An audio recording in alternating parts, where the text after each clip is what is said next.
Dikur I shinim kudo, në koncerte, prime time, kopertina revistash. Sot emrat e tyre na rikthejnë kujtime, por ata vetë kanë zgjedhur heshtjen. Pse ndodh që yje të mëdhenj largohen nga skena? A është fama lodhje, apo thjesht një etapë e jetës që mbyllet?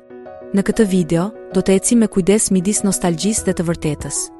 15 figura të dashura që u tërhoqën, bën pauza të gjata, ose zgjodhën një jetë më të qetë. Nuk ka thashe theme, as sensacionalizëm, vetëm respekt për punën e tyre dhe një pyetje e thjesht për fund. A do t'i doni t'i shinit sërish në skenë? Mos nguroni të ndani mendimin tuaj në komente. Anjeza Shahini. Zëri I pastër që na bëri krenar në skena europiane. Anjeza ishte premtimi një brezi të ri, teknik, fines dhe maturi artistike. Më pas erdhi jeta jashtë, fokus te studimet, familja, një prani më e qetë në muzikë. Ajo nuk u mbyll asnjëherë në zhurmë. E ruajti komunikimin me publikun me shfaqje të ralla, por gjithmonë cilësore. Arti I Anjezës është I atyre që nuk plaken. Kur kthehet, tingëllon po aq e freskët sa ditën e parë. Ndoshta kjo është formula e saj. Më pak, por më bukur.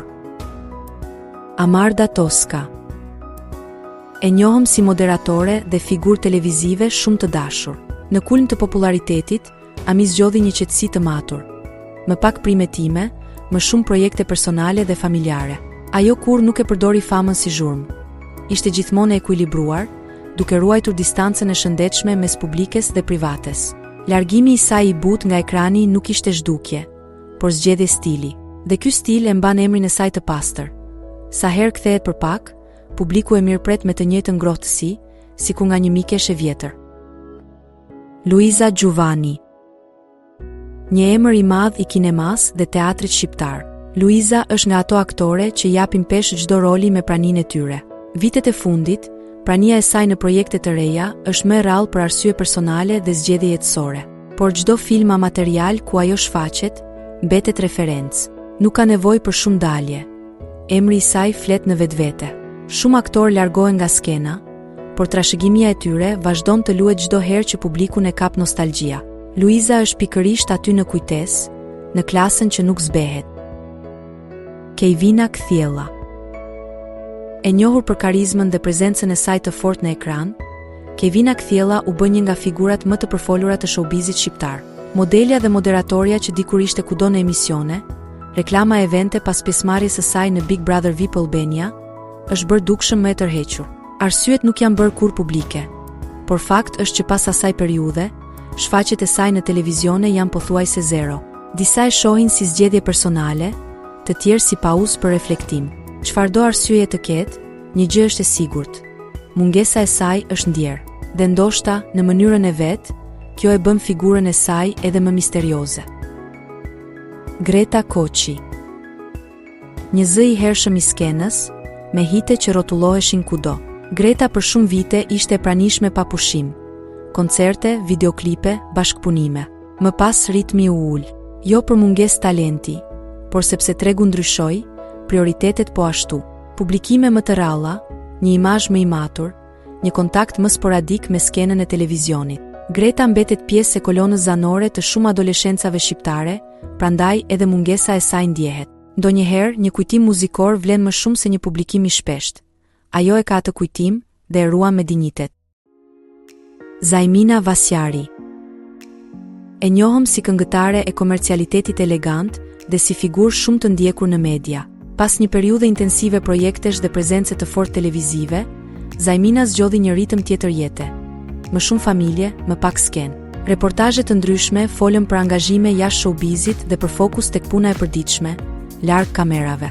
Aktive në rrjetet sociale, por prezenca në televizion të rralla, simbolike. Ajo mbetet një emër që ngjall kurreshtje sa herë përmendet dhe ndoshta kjo është arsyeja pse mungesa e saj ndihet. Jo sepse s'kishte më çfarë të thoshte, por sepse zgjodhi të mos e thoshte me zhurmë. Liliana Kondakçi. Një nga zërat e dashur të festivaleve shqiptare, e lidhur me një epokë ku kënga kishte rregull, por edhe shpirt. Me kalimin e viteve, prania e saj u bë më e rrallë. Jo sepse mungonte dashuria për artin, por sepse koha solli ritme të tjera. Liliana mbetet simbol I elegancës së skenës klasike, me interpretim të matur dhe të ndjerë. Shumë njerëz e kujtojnë për mënyrën si jepte dritë një balade pa shumë efekte. Edhe kur nuk shfaqej shpesh, respekti nuk ju zvogëlua kur. Disa yje ndriçojnë nga distanca. Ajo është njëri prej tyre. Vesa Luma. E gjallë, moderne, me sens melodi dhe ritëm që i flet brezit të ri. Për një kohë, Vesa ishte kudo, hite, duete, skena të mëdha. Pastaj erdhi zhvendosja jashtë vendit, familja, faza e re e jetës. Angazhimet artistike u bën më të pakta, por asnjëherë pa peshë. Vesa është nga ato artiste që e trajtojnë muzikën si shtëpi. Mund të largohesh, por kur kthehesh e gjen ashtu si e le. Pse u tërhoq? Ndoshta për ta jetuar jetën pa presionin e përditshëm të skenës. Dhe kjo e bën rikthimin sa herë ndodh edhe më të vyer. Rovena Dilo. E rafinuar, e kulturuar, me një vokal që e vendos fjalën mbi efektin. Rovena nuk u garua kur me zhurmën. Ajo zgjodhi cilësinë dhe kohën e saj. Në vitet e fundit, prania e saj publike është më e rrallë, por sa herë del, sillet si artiste me kapital të fituar pa nevojë për rrotullime të panevojshme. Arsyeja, ndoshta sepse arti, në një moment, kërkon distancë për të mbetur art. Rovena është prej atyre që nuk e ndjekin trendin. Ai e gjem vetë kur ajo flet, dhe kjo e bën mungesën e saj një formë pranie. Rona Nishliu. Një vokal që s'ka nevojë për prezantim. Rona ngriti nivelin e performancës live dhe tregoi se muzika shqiptare mund të shkojë në skaje teknike e emocionale shumë të larta. Pas kulmeve të mëdha, zgjodhi një udhë më të qetë. Projekte të kujdesshme, angazhime kulturore, edukim muzikor. Nuk është zhdukur, është zgjedhur. E gjen aty ku muzika është mision, jo industri. Prandaj edhe publiku e respekton aq shumë sepse, përtej famës, Rona është një histori e rrallë e integritetit artistik. Albana Osmani. Një nga figurat më pozitive të ekranit, me buzëqeshje të pandryshueshme. Albana ishte prezente kudo, deri kur vendosi t'i jepte më shumë peshë projekteve sociale dhe humanitare. Ekrani u bë më i qetë pa të, por ndikimi i saj u rrit në një dimension tjetër. Tërheqja nga showbizi nuk ishte humbje, ishte zhvendosje e energjisë në kauza. Dhe kjo lloj mungese e meriton duartrokitje sepse jo çdo yll e gjen dritën në tapetin e kuq. Dikush e gjen tek buzëqeshja e dikujt që ndihmohet. Ledina Çelo. Miss, këngëtare, prezencë skenike e padiskutueshme. Ledina i dha skenës shqiptare një miks bukurie, vokali të pastër dhe profesionalizmi. Më pas, zgjodhi ta jetonte jetën larg dritave. Jashtë vendit, medalje të rralla dhe me një qetësi që nuk kërkon shpjegime. Sa herë përmendet emri i saj, rikthehem me njëherë kujtime nga festivalet dhe baladat që i kënduam gjatë. Nuk është zhdukur, thjesht ka ndryshuar audiencë nga turmat e vetja. Dhe ndoshta kjo është arsyeja pse shumë fansa sot thonë, do na pëlqente ta shinim sërish, edhe një herë. Jonas Pahiu. Moderatore e dashur, energjike, me prani shumë elegante në ekran. Në një moment të karrierës, Jonas zgjodhi të tërhiqej nga ritmi i lartë televiziv. Fokus më i madh te jeta personale, projekte të tjera, më pak presion publik. Publiku e mban mend për finesën dhe qetësinë që sillte në primet time. Kur mungon një figurë e tillë, vërehet, sepse ajo nuk bërtiste për vëmendje, thjesht e fitonte. Tërheqja e saj tregon se, ndonjëherë, edhe një prezantuese e suksesshme zgjedh të jetë thjesht njeri. Angel Shkira.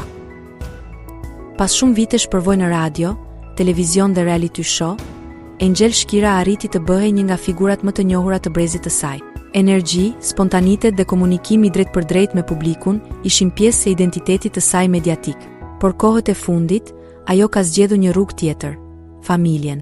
Pasi u bë nën, Angel ka vendosur t'i përkushtohet fëmijës dhe një jetë më të qetë, larg ritmit të shpejt televiziv. Kjo nuk është tërheqje, është një kapitull i ri. Publiku e respekton për mënyrën si e ka balancuar rolin e figurës publike me atë të një nëne të përkushtuar. Dhe ndoshta kjo periudhë pa dritat e studios është skena më e bukur që ajo ka pasur deri tani. Angelina Hadergjonaj. E re, me zë interesant dhe imazh të kuruar, Angelina u shfaq si premtimi i popit modern. Më pas, publiku e pa më rrallë. Projekte sporadike, bashkëpunime të kujdesshme, fokus te jeta jashtë vendit. Në skenën shqiptare, ku shpejtësia shpesh është gjithçka, Angelina zgjodhi të mos nxitonte. Kjo e bën publikun të pyes: kur do rikthehet? Ndoshta përgjigjja është pikërisht kjo: ku muzika të jetë gati, jo ku rrjetet sociale e kërkojnë. dhe kjo e ruan imazhin e saj të pastër. Jo çdo largim është dështim. Ndonjëherë, tërheqja është zgjedhja më e guximshme që mund të bëjë një artist. Këta emra kanë lënë gjurmë. Ata nuk u zhdukën, thjesht zgjodhen qetësinë, familjen, një jetë tjetër ose një skenë më të vogël, por më të vërtetë. Ne I kujtojmë me respekt dhe ua duam rikthimet, por mbi të gjitha u urojmë paqe. Cili nga këta do të doni ta shihni sërish në skenë? Shkruajeni poshtë në komente. Abonohu në kanalin ton për historitë e radhës nga showbizi shqiptar.